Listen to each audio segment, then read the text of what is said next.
अब 3 घटनाएं हुई। एक, जेलेंस्की अमेरिका पहुंचे और ओवल ऑफिस में जो बदतमीजी की उन्होंने अमेरिका के साथ, अमेरिकी राष्ट्रपति उपराष्ट्रपति के साथ, और उसके बाद वो फिर लंदन पहुंचे, वहां स्वागत हुआ। यूरोपियन यूनियन के कई देश और यूरोप के देश जो है, इसलिए कह रहा हूं कि आपको मालूम है कि इंग्लैंड यूरोपियन यूनियन का सदस्य नहीं है, तो उन्होंने स्वागत किया और मदद का आश्वासन दिया, ये जानते हुए भी कि अमेरिका इससे खुश नहीं होगा और अमेरिकी मदद के बिना नेटो भी जो है लगभग पूरी तरह से निर्भर है अमेरिका पर। ये सब जानते हुए भी एक तरह से नया फ्रंट खोल दिया है यूरोप के देशों ने, और उसकी अगुवाई कर रहे हैं ब्रिटेन के प्रधानमंत्री स्टारमर। तो अमेरिका को जाहिर है कि इसके बाद ट्रंप को कोई कदम उठाना ही था, तो उन्होंने आज यूक्रेन को दी जाने वाली सारी आर्थिक और सैन्य मदद पर रोक लगा दी तत्काल प्रभाव से। इसका असर युद्ध पर पड़ना तय है, क्योंकि यूरोप के देशों को अपनी जो ऑर्डिनेंस फैक्ट्री है उसमें उत्पादन बढ़ाना ये कोई एक दिन में नहीं होने वाला है, इसमें समय लगने वाला है और उसके लिए पैसा लगने वाला है, और उसका सीधा असर उनकी अर्थव्यवस्था पर पड़ने वाला है।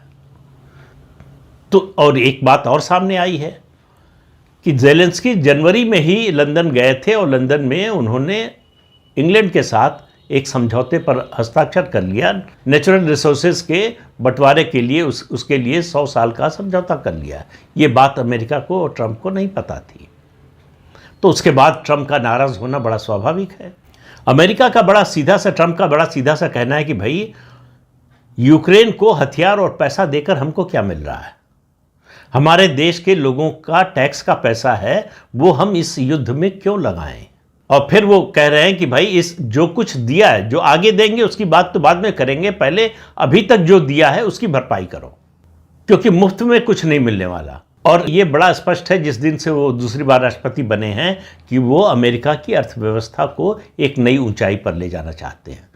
अर्थव्यवस्था में जो कमजोरियां हैं, जो कमियां हैं, उनको दूर करना चाहते हैं। अमेरिका पर भारी कर्ज का दबाव है, उस कर्ज को खत्म नहीं तो कम करना चाहते हैं ट्रंप, जितना संभव हो सके उसके लिए जो जो तरीके हो सकते हैं सब अपना रहे हैं। ये जो टैरिफ वार उन्होंने शुरू की है, दरअसल इन देशों को नेगोशिएटिंग टेबल पर लाना चाहते हैं कि समझौते हों ऐसे जो अमेरिका के पक्ष में ज़्यादा हो, एक बात। दूसरी, जो फैक्ट्रियां अमेरिका से उठकर दूसरे देशों में चली गई थी वो फैक्ट्रियां लौटकर अमेरिका में आए, तो तभी उनका नारा मागा यानी मेक अमेरिका ग्रेट अगेन वो सफल हो पाएगा।